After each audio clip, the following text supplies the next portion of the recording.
Rossiya tarixida ko'plab sharmandali mag'lubiyatlar bo'lgan.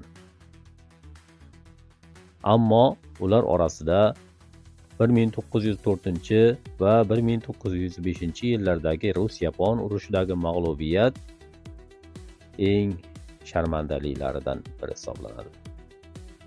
Bu urush Rossiya va Yaponiya o'rtasida Manchuriya va Koreya uchun bo'lgan strategik nazorat masalalari tufayli boshlangan. Rossiya o'zini buyuk imperiya deb hisoblab, Yaponiyani hech qanday jiddiy tahdid deb ko'rmagan. Biroq voqealar Rossiya uchun sharmandali tarzda yakunlangan.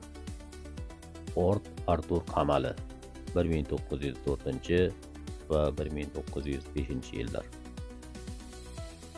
Rossiyaning eng muhim harbiy bazasi bo'lgan Port Arturni yaponlar qamal qilib, og'ir yo'qotishlardan so'ng uni taslim qilishga majbur qildi. Rossiya generali Sessil mag'lubiyatni tan olib, 1905 yilning yanvarida shaharni yaponlarga topshirdi. Mukden jangi 1905 yilning fevral va mart oylari.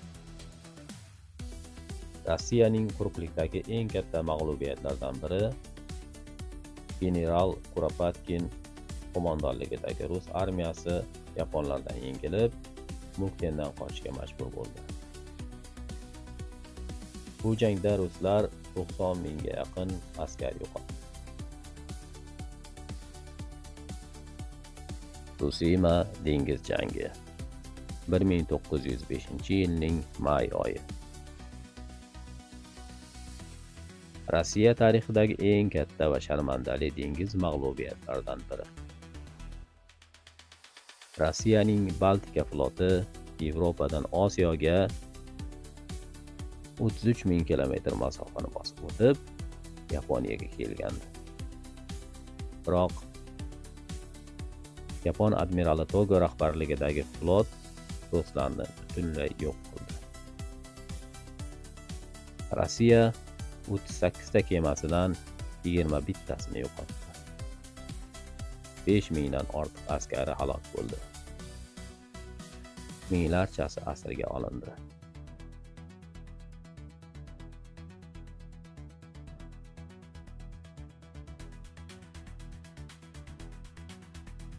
Rossiyaning urushdagi mag'lubiyati mamlakatda qattiq siyosiy inqirozga olib keldi va 1905 yilgi inqilobning asosiy sabablaridan biri bo'ldi.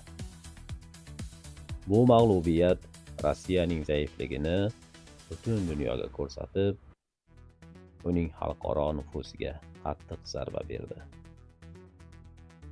Birinchi marta Yevropa davlati Osiyo davlatidan mag'lubiyatga uchradi.